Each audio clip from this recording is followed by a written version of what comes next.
D'une manière générale, j'ai vu que dans tes conférences, tu parlais beaucoup des virus émotionnels. Est-ce que tu pourrais nous dire qu'est-ce que c'est et comment est-ce que tu les traites? Mais en fait, ces boutons inconscients créent des émotions dites négatives, alors que ça n'existe pas. Une émotion est une émotion, c'est nous qui donnons une connotation négative ou positive à ça. Mais quelque part, vampirise ou énergétise. D'accord? Donc, il s'agit de les détecter, ces virus émotionnels, parce que c'est quoi? C'est une émotion dysfonctionnelle, quelque part, qui a tendance à se répandre dans l'organisation. Où est-ce que ça se passe? À la machine à café, ou dans le digital, sur WhatsApp, etc. Parce qu'on parle en aparté avec des personnes de confiance.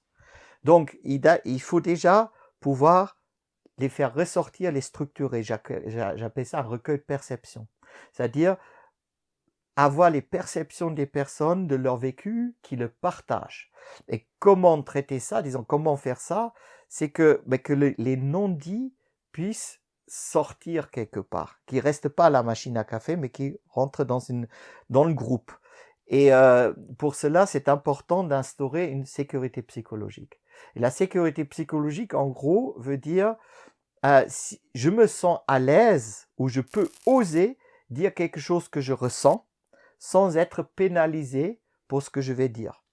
Je peux remettre en question une décision, je peux contester par exemple ou apporter une idée supplémentaire, je peux dire par exemple aussi je sais pas, je n'ai pas compris.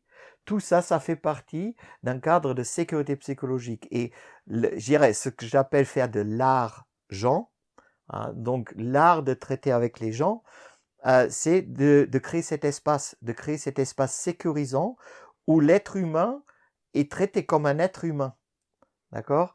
Partageant notre humanité aussi dans le business. C'est pour ça que je dis business is human. Donc, si nous arrivons à ça, c'est ça qui va libérer l'intelligence collective.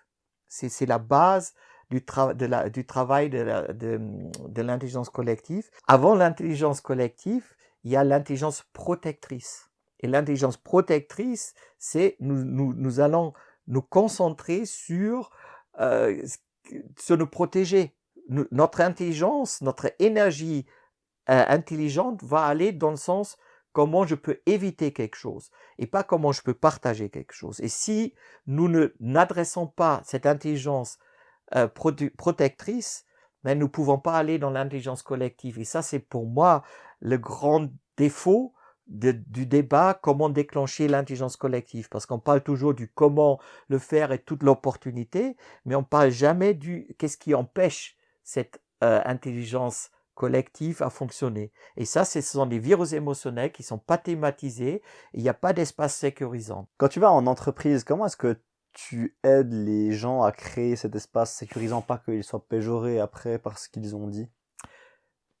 Mais c'est justement l'argent, c'est-à-dire moi je suis un médiateur, j'ai déjà pas l'intention de leur dire ce qu'ils doivent faire. Mon intention est simplement de les aider à pouvoir parler de ce qui les préoccupe, c'est-à-dire ce qui les empêche à partager leur talent. Et ça, les gens le ressentent ou ne le ressentent pas. Donc moi je ne peux avoir que l'intention et mon savoir-faire pour créer cet espace. Et puis tout d'un coup, ben voilà, ça sort.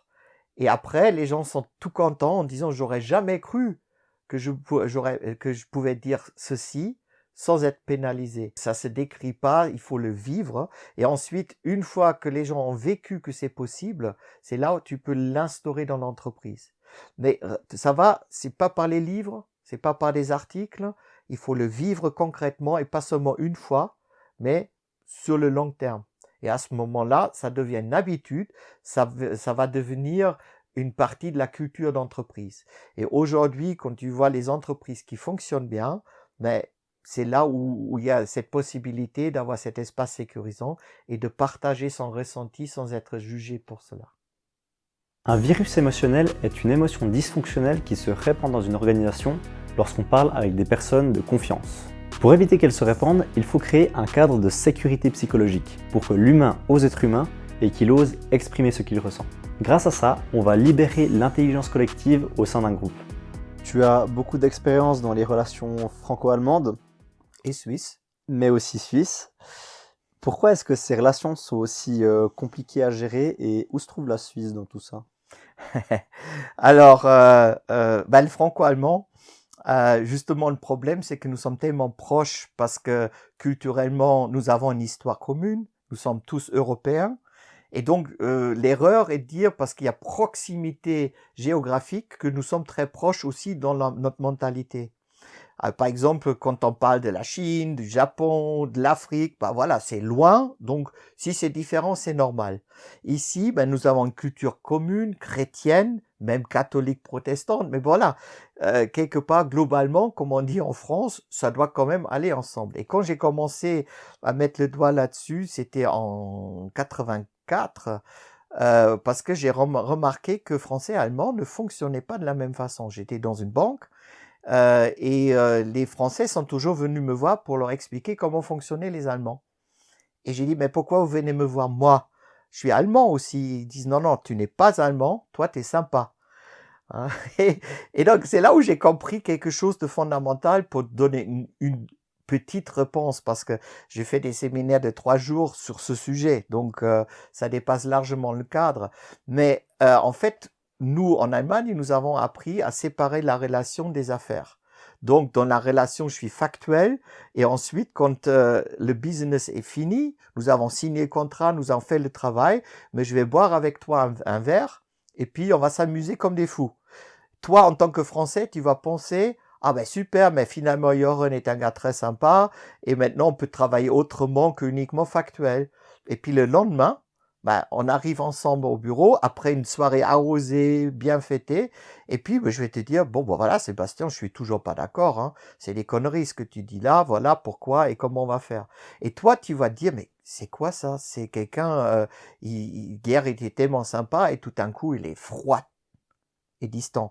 Donc ça, c'est déjà une première différence. Une autre, c'est que nous, en Allemagne, nous avons appris dans notre culture, si tu réfléchis bien, l'avenir va se dérouler tel que tu l'as pensé. Donc, bien réfléchir, bien mettre les faits l'un après l'autre, et puis de peut-être penser à des alternatives, va faire que l'avenir, tu la maîtrises. Le français a appris exactement le contraire. Il a appris que l'avenir sera jamais comme tu le penses, donc il faut que tu sois réactif. Et donc, culturellement parlant, nous allons dans les extrêmes, c'est-à-dire l'allemand, il veut tout maîtriser, le français, il veut surtout pas qu'on le mette dans un cadre où tout est dit d'avance. Et ça, quand tu es inconscient, donc spirale des inconscients, mais évidemment, ça s'entrechoque et ça fait capoter pas mal de business. Donc ça, c'est juste une expérience. Maintenant, encore la Suisse là-dedans, mais la Suisse et surtout la Suisse romande, parce que nous avons ici le Röstigraben.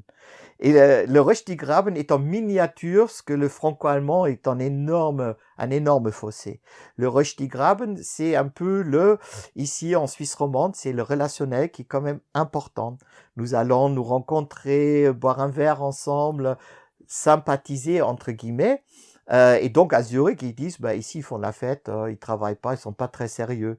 Et puis, la perception ici des Suisses allemands, c'est que, ah oui, mais eux, ils pensent uniquement au travail, ils viennent avec leur sandwich, ils font même pas de pause, et puis à 5 heures, ils repartent à Zurich.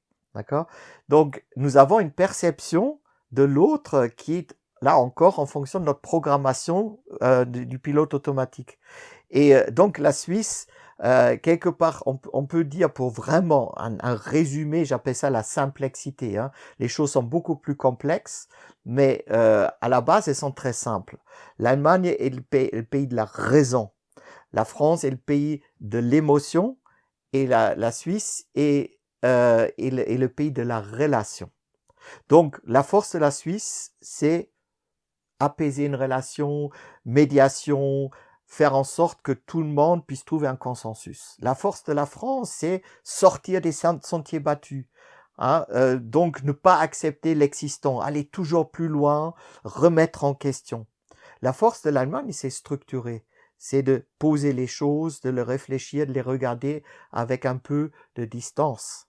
Et donc, évidemment, c'est un énorme, à la fois un énorme chantier quand tu es inconscient, parce que dans l'inconscience, donc quand les pilotes automatiques sont à l'œuvre, mais chacun veut imposer sa façon de faire à l'autre. Quand il y a conscience, ben alors c'est une synergie formidable. Ou comme j'ai dit, s'il y a méfiance, toutes les différences sont des obstacles. Quand il y a confiance, toutes les différences deviennent des opportunités. La France, l'Allemagne et la Suisse sont des pays très proches les uns des autres, mais pas leur culture.